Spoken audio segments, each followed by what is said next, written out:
রিমি, রিমি, রিমি, শুনতে পাচ্ছ তুমি আমার কথা?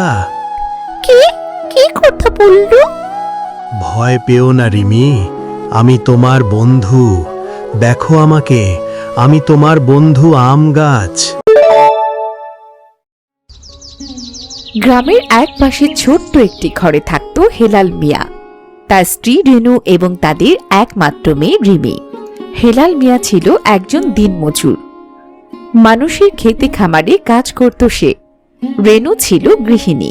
ছোট্ট মেয়ে রিমি পড়াশোনার পাশাপাশি তাদের বাড়িতে থাকা নানান রকম ফল গাছের যত্ন নিত সে। কই গো গিন্নি, কোথায় গেলে? তাড়াতাড়ি খাবারটা দাও, কাজে বের হব, দেরি হয়ে যাচ্ছে তো। এই তো দিচ্ছি, একটু দাঁড়াও। তাড়ানোর সময় নেই, তাড়াতাড়ি দাও তো। জানো যে সকালে উঠে কাজে যাব, কোথায় ভাতটা গুছিয়ে রাখবে তা না, এখন ভাতের জন্য চিৎকার চেঁচামেচি করতে হচ্ছে। ওহ, নাচেছি, একটু চুপ করে বসো তো, আমি ভাত আনছি। আমার হয়েছে যত জ্বালা, মরণ। আর পারি না, জ্বালা তো হবেই, সময় মতো কাজ না করলে জ্বালা তো হবেই। কাজ করি না মানে? তাহলে সংসারের কাজগুলো কে করে শুনি? কয়টা দাসী বাতি রেখেছো এই সংসারে? তোমরা মেয়ে মানুষ, সারাদিন বাড়িতে থাকো, কি এমন কাজই বা করো? সংসারে কি আর কাজই বা আছে যে দাসী বান্দি রাখবো? কি বললে? কি বললে তুমি? সংসারে কোনো কাজ নেই? এই সংসারের জন্যই তো সারাদিন গাধার মতো খাটুনি করি, সেগুলো তোমার চোখে পড়ে না তাই না? চোখে পড়বেই বা কি করে? চোখটা তো আঠা দিয়ে এঁটে রেখেছো।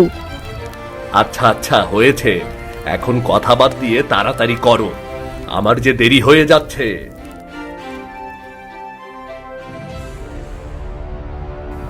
এই নাও তোমার ভাত, তাড়াতাড়ি খেয়ে আমার চোখের সামনে থেকে বিদায় হও। হ্যাঁ, যাচ্ছি যাচ্ছি, মেয়েটাকে খাইয়ে স্কুলে পাঠিয়ে দাও, না হলে আমার মতো মেয়েটারও স্কুলে যেতে দেরি হয়ে যাবে। তোমারটা তুমি খেয়ে যাও, মেয়েটা আমি পরে দেখবো নে।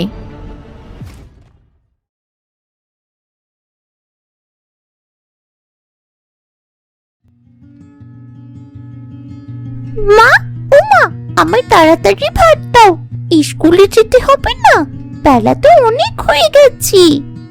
তুই বারান্দায় বস, আমি তোর ভাত নিয়ে আসছি। মা, যতক্ষণে ভাত নিয়ে আসি আমি তার মধ্যে আমার গাছগুলোকে একটু জল দিয়ে আসি, তাহলে আজ গাছগুলোকে জলই দেওয়া হবে না।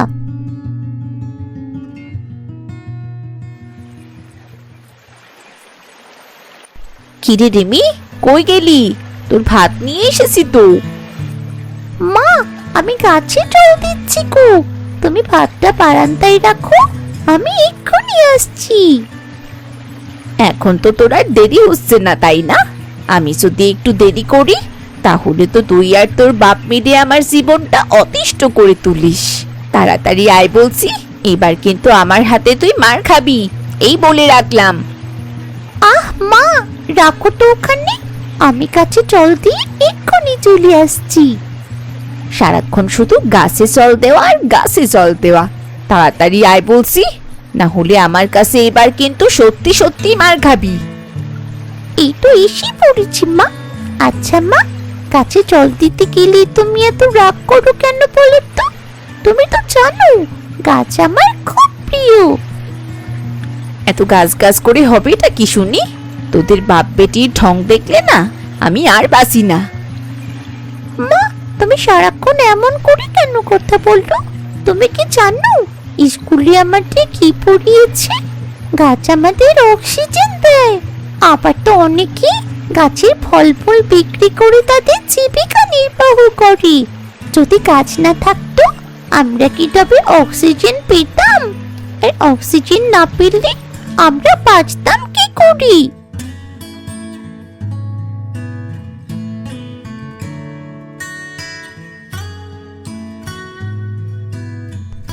হয়েছে হয়েছে, এবার খেয়ে নে তো, তোর আর জ্ঞান দিতে হবে না। এখনকার ছেলেপুলেদের সাথে না কথাই আর পারাই যায় না বাপু, কি দিয়েছে কি বুঝিয়ে দেয় কি জানে। আচ্ছা মা, আমি গেলাম গো। তুমি আমার গাছগুলোকে কিন্তু দেখে রেখো, কারো ছাগলের যেন আবার খেয়ে না যায়। মেয়েটা সারাক্ষণ গাছ গাছ করে মরে। দেখি তো বাপ মেয়ে মিলে কি গাছ লাগিয়েছে। হো মা, সারা গাছগুলো তো বেশ সুন্দর হয়েছে। আসলেই তো, আর একটু ভালো যত্ন পেলে গাছগুলোতে ফল আসবে। যাই বাবা, হাতের গাছগুলো সেরে নি, পরে গাছ দেখব। রিমি গাছ খুব ভালোবাসতো। গ্রামের পথে ঘাটে, মাঠের পাশে কিংবা বনের ধারে যেখানেই কোনো ছোট গাছের চারা দেখতো, সেটাকেই খুব যত্ন করে বাড়ি তুলে নিয়ে আসতো। আর তারপর বাড়ির উঠোনের পাশে মাটি খুঁড়ে লাগিয়ে দিত। একদিন বিকেলে রেনু দেখল আবার কোথা থেকে রিমি যেন একটা ছোট গাছ এনে লাগাচ্ছে। আরে এই মেয়ে, বাড়িতে যে এত গাছ আছে তাতেও কি তোর হচ্ছে না? আবার নতুন গাছ এনেছিস কেন? সারাদিন তো এই গাছের পেছনে ছুটতে ছুটতে তোর আর পড়াশোনাই হবে না। মা, তুমি তো জানো গাছ লাগাতে আমার খুব ভালো লাগে। গাছ তো আমাদের পরম বন্ধু মা। তোর বন্ধু সেটা তো বুঝলাম, কিন্তু উঠোনের পাশে একবার তাকিয়ে দেখ তো, কোথাও আমের চারা তো কোথাও পেয়ারার চারা, আবার কোথাও কদম, কোথাও আবার রসেনা বনের গাছ। বাড়িটাকে তো একেবারে বাগান করে ফেলেছিস। দেখো মা, একদিন এই গাছগুলোই আমাদের উপকারে আসবে, কখনো আমাদের ক্ষতি করবে না, বরং উপকারই করবে। আচ্ছা রে মা, বুঝেছি।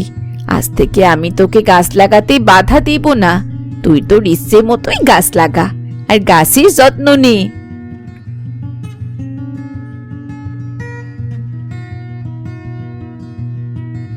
সেদিনের পর থেকে রেনুও মাঝে মাঝে গাছগুলোর যত্ন নিতে শুরু করলো। এইভাবেই কেটে গেল 2 বছর। ছোট ছোট গাছগুলো ধীরে ধীরে বড় হয়ে উঠল। বাড়ির চারপাশ সবুজ হয়ে গেল। পাখিরা এসে গাছে গাছে বসে গান গাইত। বাতাসে পাতাগুলো দুলে উঠত। বাবা, ও বাবা, দেখো আমার সেই ছোট ছোট গাছগুলো কত বড় হয়ে গেছে। হ্যাঁ রে মা, তোর গাছের জন্য তো আমাদের বাড়িটার দিকে তাকালে দুটো চোখ জুড়িয়ে যায়। কত সুন্দর সবুজের সমারোহ, পাখিদের কিচিরমিচির শব্দ, আহ খুব ভালো লাগে রে। বাবা, আমার কাছে কবে ফুল ফল হবে? দেখিস মা, আর কিছুদিন পর থেকেই তোর গাছে ফল ফুল আসা শুরু করবে রে। ইয়াহু, কি মজা! জানো বাবা, আমার গাছ থেকে ফল পেড়ে খাবো, কি যে মজা লাগবে! ভাবতে তো আমার এখনই আনন্দ হচ্ছে। হ্যাঁ রে মা, নিজের হাতে কষ্ট করে গাছগুলো লাগিয়েছিস, আদর যত্ন করে বড় করেছিস, আনন্দ তো হবেই। আমি এখন কাজে গেলাম, তুই থাক তাহলে, কেমন? থাক তুই। বন্ধুরা, আমি তোমাদের অনেক ভালোবাসি। তোমরা আমার সব থেকে প্রিয় বন্ধু।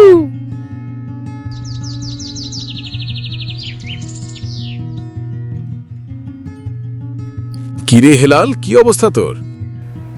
এই যে দাদা, চলছে কোনো রকমে। দেখ, আমরা একই মায়ের পেটে 2 ভাই।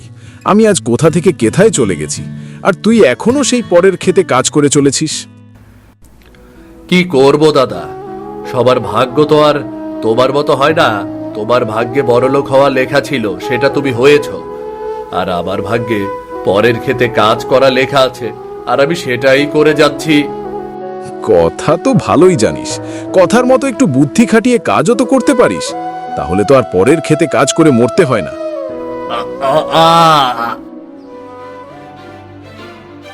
হেলাল, এই হেলাল, কি হলো তোর? এই তো মাত্রই ভালোভাবে আমার সাথে কথা বলছিল, কি হলো তোর? ওঠ হেলাল, ওঠ। হঠাৎ করে কি হলো এর?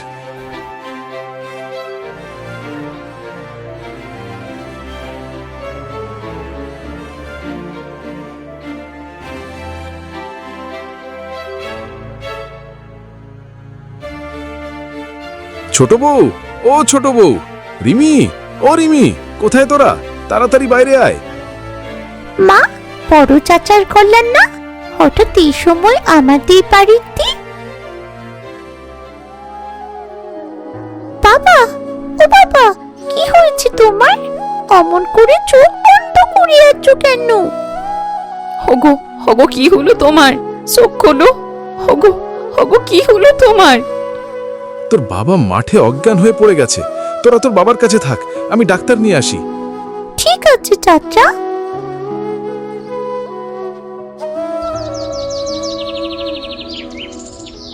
ডাক্তার সাহেব, দেখুন আমার ভাইয়ের কি হলো। কথা বলতে বলতে অজ্ঞান হারিয়ে ফেলেছে। ডাক্তার কাকা, আমার বাবার কি হয়েছে?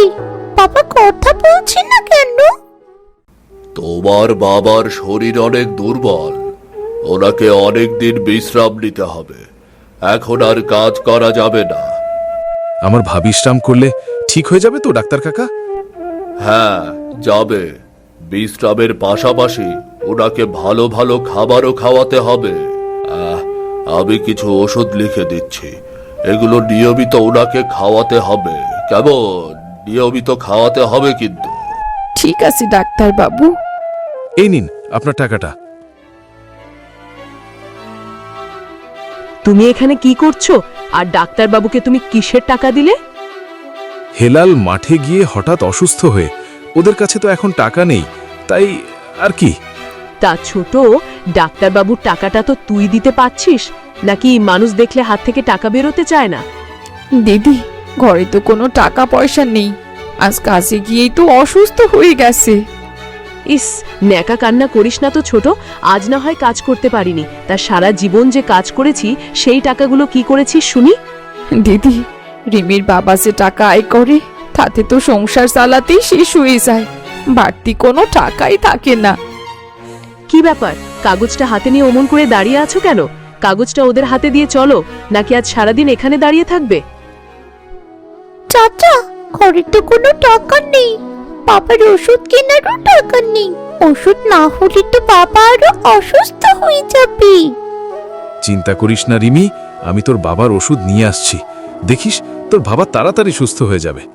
ওষুধ নিয়ে আসবে মানে? এত টাকা কোথায় পাবে তুমি? এইমাত্রই তো ডাক্তারের টাকা দিলে, আবার ওষুধ আনার কথা বলছো? মা মেয়ে মিলে তো ভালোই ঢং করতে পারিস। মানুষের কাছ থেকে কিভাবে জিনিস হাতাতে হয় সেটা ঠিকই জানিস। দিদি, তুমি এসব কি বলছো? কি বলছি বুঝতে পারছিস না? যেটা সত্যি সেটাই বলছি। ন্যাকা।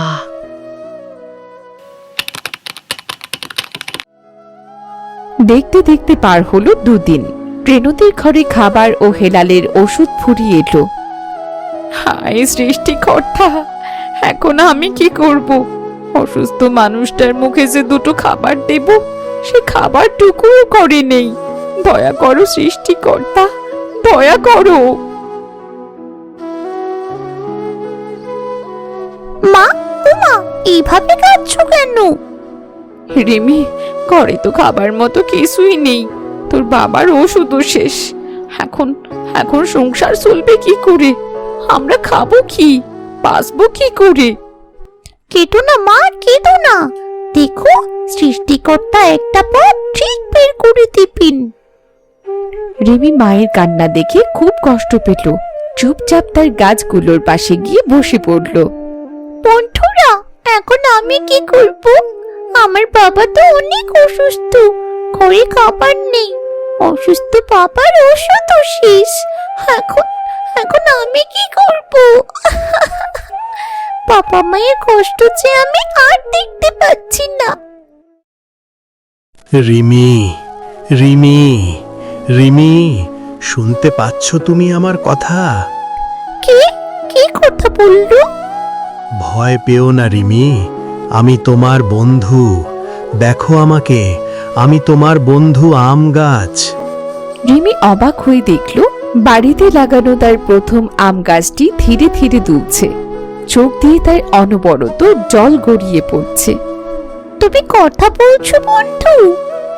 হ্যাঁ রিমি, তুমি তো ছোটবেলা থেকেই আমাদের যত্ন করে আসছো। তুমি আমাদের জল দিয়েছো, ভালোবাসা দিয়েছো, স্নেহ দিয়ে বড় করেছো। বলো তো, তোমার মতো আপন মানুষের সাথে আমরা কি কথা না বলে থাকতে পারি? কি বলছো কি তুমি? গাছ আবার কথা বলতে পারে নাকি? তুমি গাছ হয়ে কেমন করে কথা বলছো? আমি সাধারণ কোনো গাছ নই রিমি, আমি এক কথা বলা গাছ। তোমার চোখের জল আজ আমার গায়ে পড়েছে। তোমার কষ্ট, তোমার দুঃখ সব আমি অনুভব করেছি। তোমার সেই কষ্টের অশ্রুই আমাকে আজ কথা বলার শক্তি দিয়েছে। তোমার ভালোবাসার কারণেই আজ আমি কথা বলতে পারছি বন্ধু। জানো বন্ধু, আমার বাবা না খুব অসুস্থ, মা খুব কষ্ট করে আছি। কি করে বাঁচবো আমরা?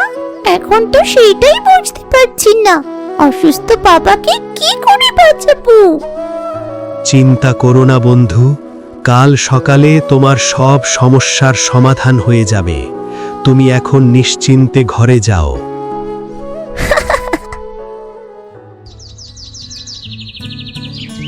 পরদিন সকালে রিমি উঠোনে এসে অবাক হয়ে গেল। গাছের সব ডালে ডালে অনেক ফল ঝুলছে। শুধু একটা গাছই না, আশপাশের সবগুলো গাছেও ফল ধরেছে। বন্ধু, তুমি ঠিকই বলেছিলে। তোমরা আমাকে এইভাবে চমকে দেবে আমি তো কখনো ভাবিনি। কিরে রিমি, সব গাছে এত ফল? হঠাৎ করে এত ফল কোথা থেকে এলো? মা, বিপদের সময় বন্ধুরাই তো সাহায্য করে, তাই আমাদের বিপদের সময় আমার গাছ বন্ধুরা সাহায্য করেছি। তোর বন্ধুরা সাহায্য করেছে? বুঝতে পেরেছি মা, এবার আমিও সব বুঝতে পেরেছি। আজ থেকে আমাদের আর না খেয়ে থাকতে হবে না। গাছের ফল বিক্রি করে রিমিদের অভাব আস্তে আস্তে দূর হয়ে গেল। তার বাবাও ধীরে ধীরে সুস্থ হয়ে উঠল। বন্ধুরা, তোমরা আসলেই আমার সব থেকে ভালো বন্ধু। তোমরা যদি আমায় সাহায্য না করতে, তবে আজ আমাদের না খেয়ে দিন কাটাতে হতো। আর আমার বাবা কখনোই সুস্থ হতে পারতো না। বন্ধু, আমি তোমাকে ভালোবাসার প্রতিদান দিয়েছি। অনেক বছর আগে আমি ছিলাম বনের এক জাদুই গাছের চারা। কোনো এক কাল বৈশাখী ঝড়ে পড়ে গিয়েছিলাম। সবাই ভেবেছিল আমি বাঁচব না, কিন্তু তুমি আমাকে তুলে এনে জল দিয়ে ভালোবেসে বাঁচিয়ে তুলেছিলে। আমি শুধু সেই মানুষের পাশে দাঁড়াই যারা সৎ ও গাছকে সত্যিকারে ভালোবাসে। তুমি শুধু গাছ না, তুমি আমার গাছ বন্ধু, আমার বিপদের সাথী। ভাগ্য করে তোমার মতো একজন বন্ধু পেয়েছি আমি। সারা জীবন তোমাকে আমি পরম যত্নে আগলে রাখবো বন্ধু।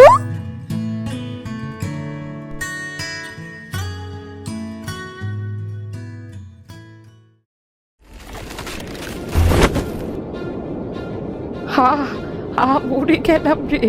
কেউ আছো? বাঁচাও আমাকে।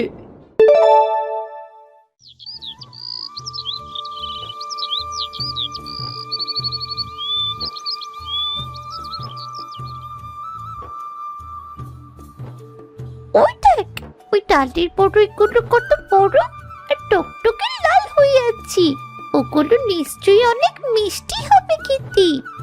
ইস, যদি একটু খেতে পারতাম। মিষ্টি তো হবেই রে টুনি, কিন্তু সেই খাওয়ার ভাগ্য আমাদের নেই। বুড়িমা তো কাউকে এই গাছের ছায়াতেও বসতে দেয় না। বড়ই খাওয়া তো অনেক দূরের কথা।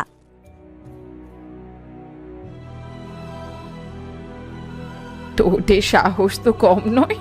আমার বাড়ির সামনে আবার কেন ভিড় করেছিস? যা বলছি, যা এখান থেকে।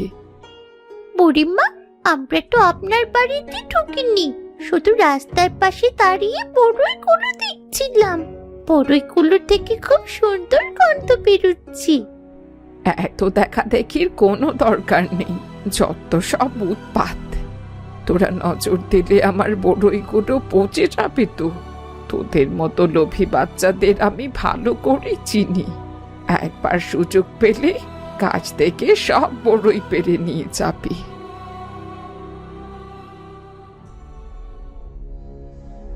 আহা বুড়িমা, আপনি কেন শুধু শুধু ছোট বাচ্চাদের উপর রাগ করছেন? ওরা তো আর আপনার ক্ষতি করছে না, বরং ওরা আসাতে আপনার উঠোনটা বাচ্চাদের হাসি খুশিতে ভরে ওঠে। আপনি তো সারাদিন একাই থাকেন, দু একটা বড়ই যদি ওরা খুঁটে খায় তাহলে কি এমন দোষ হবে? আমাকে জ্ঞান দিতে আসিস না। এই গাছ আমার, এই প্রতিটি বড়ইও আমার। আমি কাউকে এগুলো ছুতেও দেব না। আমি একা থাকি, একাই ভালো। আমার মানুষের কোনো দরকার নেই। তোমরা সবাই এখান থেকে এক্ষুনি বিদায় হও।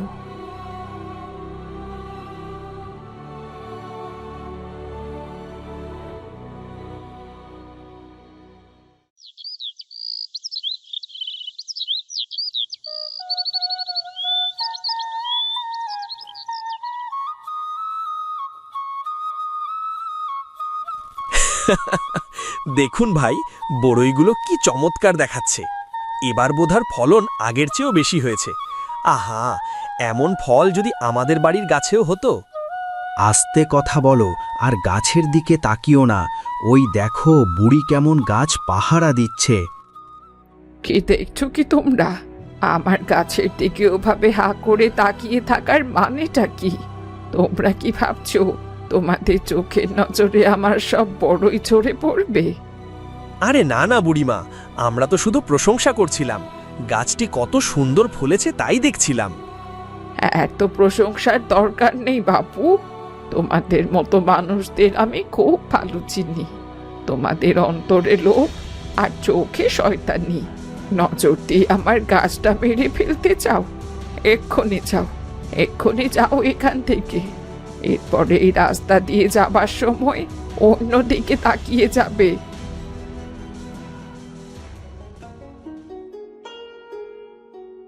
বুড়িমা, ওনারা তো তোমার বড়ই চুরি করতে আসেনি। মানুষ তো ভালো জিনিসের দিকে তাকিয়ে আনন্দ পায় বুড়িমা। তুমি এটা কেন বুঝো না? শুধু শুধু কেন ঝগড়া করছো তুমি? আবার কথা বলতে এসেছিস? কালকে সে চোর মেয়েটা তুই না? তোরা এক হয়েছিস আমার সম্পদ নষ্ট করতে। আমি একা হাতে এই গাছ বড় করেছি। এর ফল ভোগ করার অধিকারও শুধুই আমার। তোদের মতো পরের ধনে পোদ্দারি করা মানুষদের আমি সহ্য করতে পারি না। বুড়িমা, আপনি বয়সে বড়, আপনাকে আমরা সম্মান করি, কিন্তু আপনার এই অহংকার আর মেজাজ গ্রামের সবাইকে অতিষ্ঠ করে তুলেছে। মনে রাখবেন, মানুষ মানুষের বিপদে আসে, গাছের বড়ই কখনো বিপদে কাজে আসে না। আমার কাউকে প্রয়োজন নেই, আমার একা থাকাই ভালো। আর তোমরা সবাই এখান থেকে যাও। আর খবরদার, আমার সীমানার দিকে ভুলেও তাকাবে না বলে দিলাম।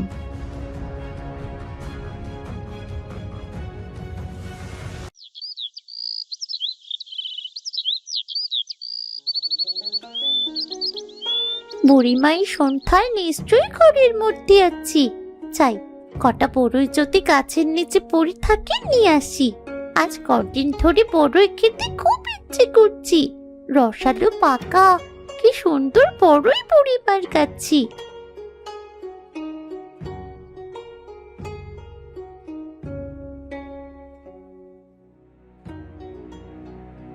এই থাম থাম, একদম নড়বি না। তোর সাহস তো কম নয়। তুই আবার আমার আঙিনায় ঢুকে আমার বড়ই চুরি করছিস।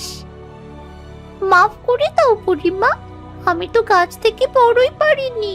এগুলো মাটিতে পড়েছিল, নষ্ট হয়ে যাচ্ছিল, তাই তো তুলেছি। মাটিতে পড়লেও সেগুলো আমারই সম্পদ। তোর মতো লোভী মেয়েকে এই বড়ই আমি ছুতেই দেব না। তুই আমার বিনা অনুমতিতে আমার সম্পদে হাত দিয়েছিস। দাঁড়া, আজ তোকে দেখাচ্ছি মজা। আমি তোকে অভিশাপ দিচ্ছি। তুই আজ এই বড়ই ছুঁয়েছিস না, দেখিস এর ফল কত খারাপ হবে। তোর পেটে ব্যথা হবে, তুই জ্বরে পড়বি। আমার অভিশাপে তুই অসুস্থ হয়ে বিছানায় পড়ে থাকবি। তখন চোরের মতো আমার বড়ই কুড়াতে আর আসতে পারবি না। বুড়িমা, এ কি করছেন আপনি? একটি ছোট বাচ্চার গায়ে হাত তুলছেন মাত্র দুটো বড়ইয়ের জন্য। ও তো চুরি করেনি, মাটিতে পড়া ফলই তো কুড়োচ্ছিল। এই বড়ই তো সামান্য জিনিস নয়, এটি আমার পরিশ্রমের ফল। যে আমার সম্পদে হাত দেবে সে আমার অভিশাপ থেকে রেহাই পাবে না। হ্যাঁ মেয়ে, তুই এখান থেকে দূর হ বলছি।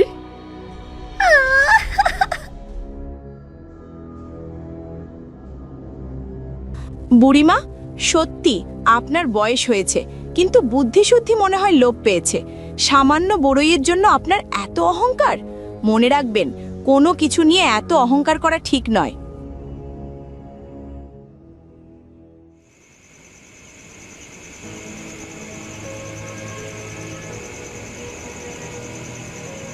মারে, কি হয়েছে তোর? তুই এইভাবে কেন ছটফট করছিস? সন্ধ্যের পর থেকে তো তোর শরীরটা খারাপ হতে শুরু করেছে।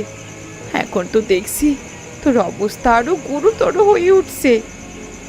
মা, আমার পেটে প্রচন্ড ব্যথা হচ্ছে, মনে হচ্ছে ভেতরটা কেউ কামড়ে ধরেছে। মা, আমি আর সহ্য করতে পারছি না, সারাটা শরীর যেন পড়ে যাচ্ছে।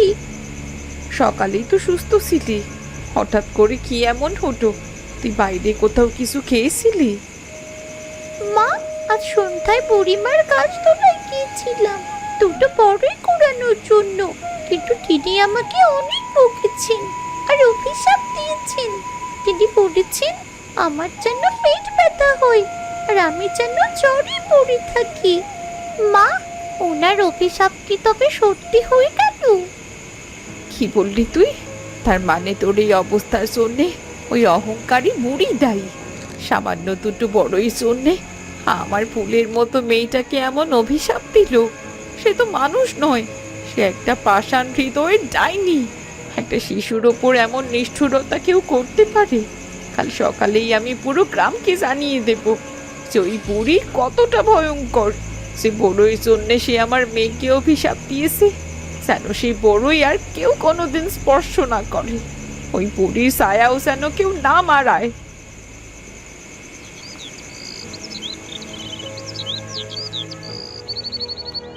শুনুন রতনপুর গ্রামবাসী, আজ আমি এক বিচার নিয়ে আপনাদের সামনে দাঁড়িয়েছি। আমার ছোট্ট মেয়ে টুনি এখন জ্বরে পড়ছে, পেটের ব্যথায় ছটফট করছে। বাবাহারা মেয়েকে আমি কখনো জোরে কথাও বলিনি, নিজে কষ্ট করে উপার্জন করে খাওয়াই। কিন্তু তার অপরাধ কি জানেন? সে শুধু ওই পাষাণ বুড়ির গাছতলা থেকে দুটো ধুলো মাখা বড়ই তুলেছিল, আর সেই অপরাধী বুড়ি তাকে এমন ভাবে অভিশাপ দিয়েছে সে মেয়েটি আজ আমার মরণাপন্ন। আমরা জানতাম বুড়ি বদমেজাজি, কিন্তু সে যে এতটা নীচ হতে পারে তা ভাবিনি। একটি ছোট মেয়ের অসুস্থতা কামনা করা এত জঘন্য অপরাধ। বলো কি টুনির মা? বুড়ির মেজাজ যে করা তা আমরা সবাই জানি, কিন্তু সে যে একটি শিশুকে এভাবে অভিশাপ দিয়ে অসুস্থ করে দেবে তা তো ভাবাই যায় না। ছি ছি ছি, এটি অত্যন্ত জঘন্য কাজ। আমি আপনাদের কাছে হাত জোর করে অনুরোধ করছি, আপনারা কেউ আর ওই অহংকারী বুড়ির বড়ই খেতে যাবেন না। ওর ওই বড়ই যেন বিষের মতো তিতা হয়ে ওর গাছেই বসে যায়। যে মানুষ একটি শিশুর ভালো চাইতে পারে না, তার সম্পদের কোনো মূল্য নেই। আপনারা কি চান আপনাদের সন্তানরাও টুনির মতো অসুস্থ হয়ে পড়ুক? ঠিক বলেছেন টুনির মা, আমার ছেলেকেও গতকাল বুড়ি অনেক বকাবকি করেছে। আমরা আর কোনো ঝুঁকি নেব না, ওই বুড়ির বাড়ির ছায়াও কেউ মারাবো না। গ্রামবাসী শুনুন সবাই, আমরা সিদ্ধান্ত নিয়েছি যে আজ থেকে কেউ বুড়ির বড়ই গাছের নিচে যাবে না, কোনো শিশু সেখানে খেলতে যাবে না, আর কেউ তার সাথে কথাও বলবে না। সে তার সম্পদ নিয়ে একাই থাকুক, দেখা যাক তার অহংকার তাকে কতটা সুখে রাখে। বুড়িকে আমরা সবাই এক ঘরে করলাম।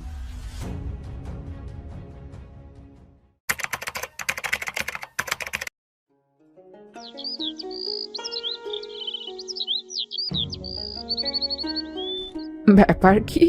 আজ কদিন হয়ে গেল একটা বাচ্চাও এই পথ দিয়ে এলো না। টুনির দলগুলো সব গেল কোথায়? আগে তো একটু সুযোগ পেলেই উঠোনে হানা দিত। আজ কদিন ধরে ছোট বড় কাউকেই তো আমার বাড়ির পাশ দিয়ে যেতে দেখছি না। কি ব্যাপার কি? বড়ইগুলো কেমন মাটিতে পড়ে নষ্ট হচ্ছে। আগে তো ছেলে মেয়েরা এগুলো কুড়োনোর জন্যে পাগল হয়ে যেত। আগে তো চেয়েছিলাম কেউ যেন আমার বড়ই না ছোঁয়, তবে আজ কেউ আসছে না কেন? আমার মনটা এমন অস্থির কেন লাগছে? এই নিস্তব্ধতা এই যেন আমাকে গিলে খেতে আসছে। আগে বাচ্চাদের চিৎকারে মেজাজ খারাপ হতো, কিন্তু এখন এই নীরবতা তার চেয়েও বেশি যন্ত্রণাদায়ক মনে হচ্ছে।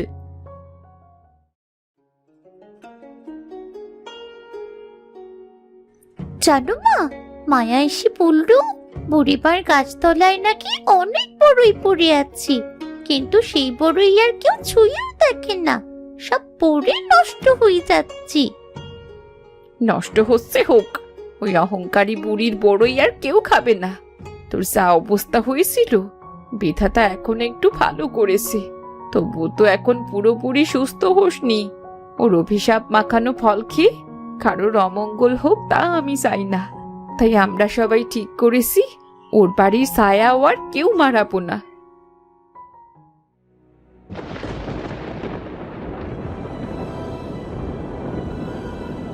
টুনি, তাড়াতাড়ি ঘরের ভেতর আয় মা, জানলাগুলো সব বন্ধ করে দে। কাল বৈশাখী ঝড় শুরু হয়েছে রে মা, মনে হচ্ছে আজ ভীষণ প্রলয় ঝড় শুরু হবে। মা, বাতাসের তোড়ে তো আমাদের উঠোনের গাছটা ভেঙে পড়বে মনে হচ্ছে। হ্যাঁ রে মা, কাল বৈশাখীর তাণ্ডব বড্ড ভয়ঙ্কর হয়। বিধাতার কাছে প্রার্থনা কর যেন ঝড়ে আমাদের কোনো ক্ষতি না হয়। সে অনেক বছর আগে একবার তোর বাবা বেঁচে থাকতে এমন এক কালবৈশাখী ঝড় হয়েছিল, সেই ঝড়ে আমাদের ঘরবাড়ি সব ভাসিয়ে নিয়ে গিয়েছিল। তুই তখন অনেক ছোট, তোকে নিয়ে তোর বাবার সে কি চিন্তা। আচ্ছা, এতগুলো বছর পর আবার সেই কালবৈশাখী ঝড়, আমার কিন্তু খুব ভয় করছে রে মা। তুমি ভয় পেও না মা, বিধাতা আমাদের সাথেই আছেন, দেখবি একটু পরে ঝড় থেমে যাবে। হ্যাঁ রে মা, তোর কথাই যেন সত্যি হয়।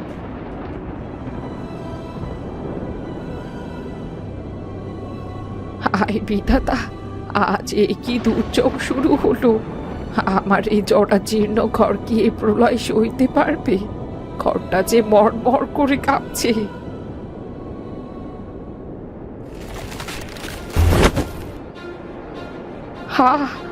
মরে গেলাম রে, কেউ আছো? বাঁচাও, বাঁচাও আমাকে। ও টুনির মা, শুনতে পাচ্ছ? ওই তো বুড়ির ঘর থেকে চিৎকার আসছে, মনে হচ্ছে বড় কোনো বিপদ ঘটেছে। হ্যাঁ, ঝড়ের সময় খুব জোরে শব্দ হয়েছে। আমার মনে হয় বুড়ির ওই বড়ই গাছটি মনে হয় উঠেই গেছে।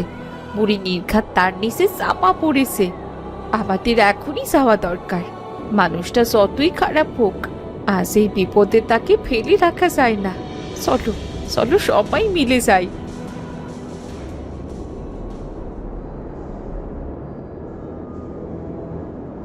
কে এসেছে? আমাকে বের করো, আমি নিঃশ্বাস নিতে পারছি না। আমাকে একা ফেলে যেও না, দয়া করে বাঁচাও আমাকে। দ্রুত সবাই মিলে ওনাকে বারান্দায় নিয়ে চলো। টুনির মা, তুমি ওনার ক্ষতস্থানটি পরিষ্কার করার ব্যবস্থা করো, অনেক রক্তক্ষরণ হচ্ছে। টুনির মা, তুমি আমাকে বাঁচাতে এলে। আমি তো তোমার ছোট্ট মেয়েটাকে অভিশাপ দিয়েছিলাম। আমি তো তোমাদের কাউকেই কোনোদিন মানুষ বলেই গণ্য করিনি। আজ আমাকে তোমরা কেন বাঁচাতে এলে? কেন এসেছো আমার সেবা করতে? বুড়িমা, আপনি তো বৃদ্ধ মানুষ, আমাদের গুরুজন। আপনি রাগের মাথায় কি বলেছেন না বলেছেন, তাই বলে আপনার এই বিপদের সময় আমরা না এসে থাকতে পারি? মানুষ তো মানুষের বিপদে পাশে দাঁড়াবে, আর এইটাই তো ধর্মের শিক্ষা। বুড়িমা, এই নিন একটু জল খান, আপনার কি খুব কষ্ট হচ্ছে? টুনি রে, আমায় ক্ষমা করে দিস। আমার অহংকার আজ সব ধুলোয় মিশে গেছে রে। বড়ই কাজ নিয়ে আমি কতই না সবার সাথে খারাপ ব্যবহার করেছি। আজ আমি বুঝতে পারছি, আমার এই বড়ই গাছ আমাকে বাঁচাতে আসেনি, বরং তোমরাই আমার বিপদে পাশে এসে দাঁড়ালে। বুড়িমা, আপনি শান্ত হন, আমরা কেউ আপনার উপর আর রাগ করে নেই। আপনি সুস্থ হয়ে উঠুন, আমরা সবাই আপনার পাশেই আছি। আমি সারা জীবন শুধু নিতেই চেয়েছি, কাউকে কিছু দিতে শিখিনি। আমার অহংকার আজ মাটির সাথে মিশে গেছে। আমি বুঝতে পেরেছি একা থাকার মধ্যে কোনো গৌরব নেই। সবাইকে নিয়ে একসাথে মিলেমিশে থাকায় যে আনন্দ, তা আজ আমি প্রথম অনুভব করছি।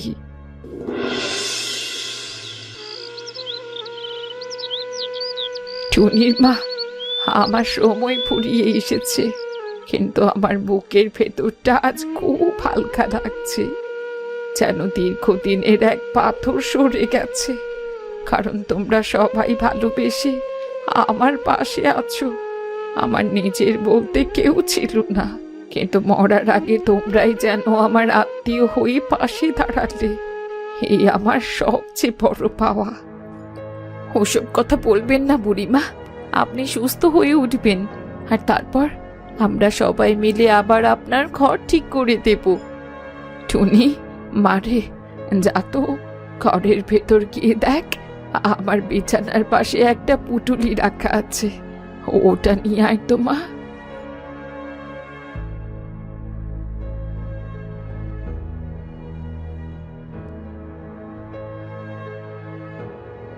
টুনি রে, এই নে, এইটা আমার জীবনের শ্রেষ্ঠ সম্পদ।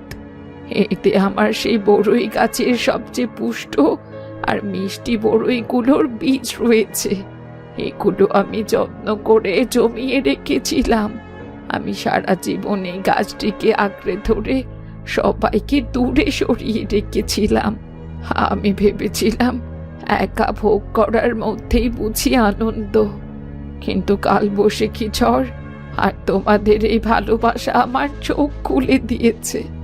একা থাকার মধ্যে কোনো সুখ নেই, বরং সবাই মিলেমিশে থাকার মাঝেই আসল আনন্দ। বুড়িমা, এই বড়ইয়ের বীজ দিয়ে আমি কি করব? টুনি রে, এই বীজগুলো গ্রামের আনাচে কানাচে রোপণ করে দিস। এই বীজগুলো থেকে যে চারা হবে আর বড় বড় গাছ হবে, তখন যেন গ্রামের প্রতিটি মানুষ, প্রতিটি শিশু প্রাণ ভরে সে বড়ই খায়। কেউ যেন আর কাউকে বাধা না দেয়। সবাই মিলেমিশে সুখে থাকিস, আনন্দ ভাগ করে নিস। আমরা আপনার এই ইচ্ছে অবশ্যই পূরণ করব বুড়িমা। আপনার দেওয়াই বড়ই গাছগুলো পুরো গ্রামে শান্তির ছায়া দেবে। জানো মা, সবাইকে নিয়ে ভালো থাকার মধ্যেই যে সুখ আছে, তা আমি আগে কেন বুঝতে পারিনি। মরার আগে অন্তত এই ভালোবাসার সুখটুকু আমি নিয়ে যেতে পারলাম, এতেই আমি খুশি। ভালো থেকো তোমরা।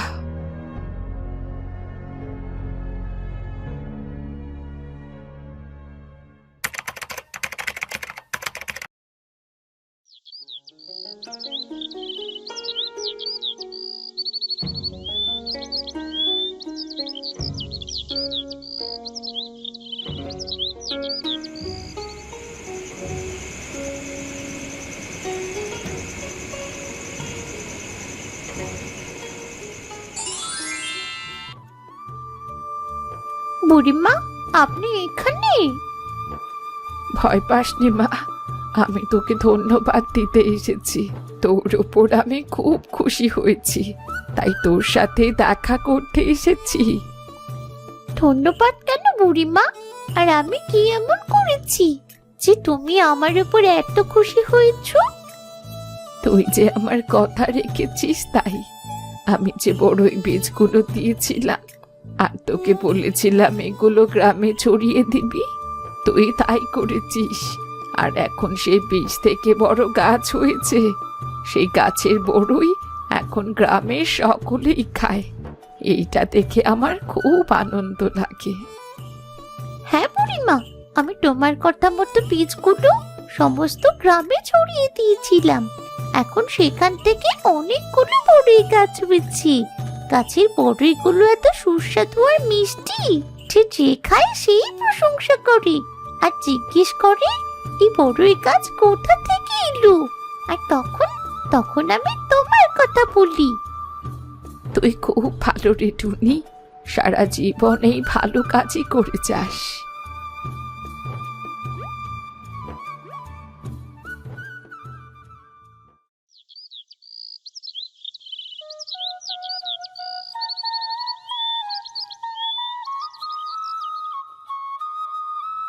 মা, মা জানো, আমি বুড়িমাকে স্বপ্নে দেখেছি। সত্যি? কি দেখেছিস রে মা? স্বপ্নে দেখেছি বুড়িমা বলছে সে আমার উপর খুব খুশি হয়েছে, কারণ আমি বীজগুলো ছড়িয়ে দিয়েছি।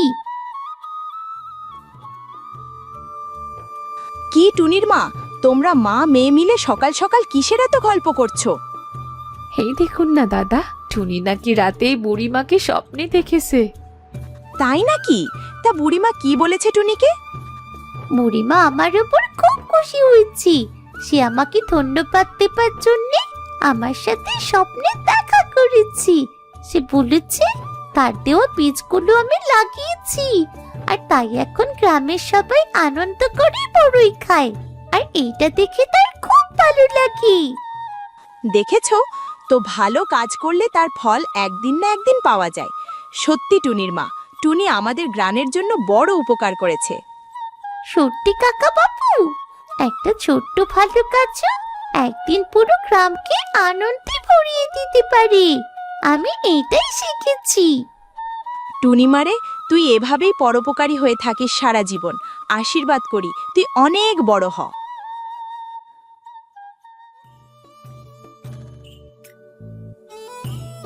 কিরে টুনি, বুড়িমার বড়ই গাছ, এই সাইনবোর্ড আবার কে টানিয়ে দিল এখানে? আমি জানিয়েছি, হাটের করিম কাকার কাছ থেকে বলে বানিয়েছি।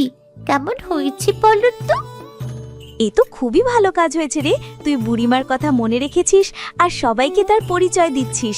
এই কৃতজ্ঞতা বোধ খুবই ভালো। হ্যাঁ, বুড়িমা আমাদের শেষ পর্যন্ত শিখিয়ে গেছেন যে সবাইকে নিয়ে একসাথে আনন্দে বেঁচে থাকার মধ্যে প্রকৃত সুখ লুকিয়ে থাকে। একা খাওয়া বা একা বাঁচার মধ্যে কোনো আনন্দ নেই।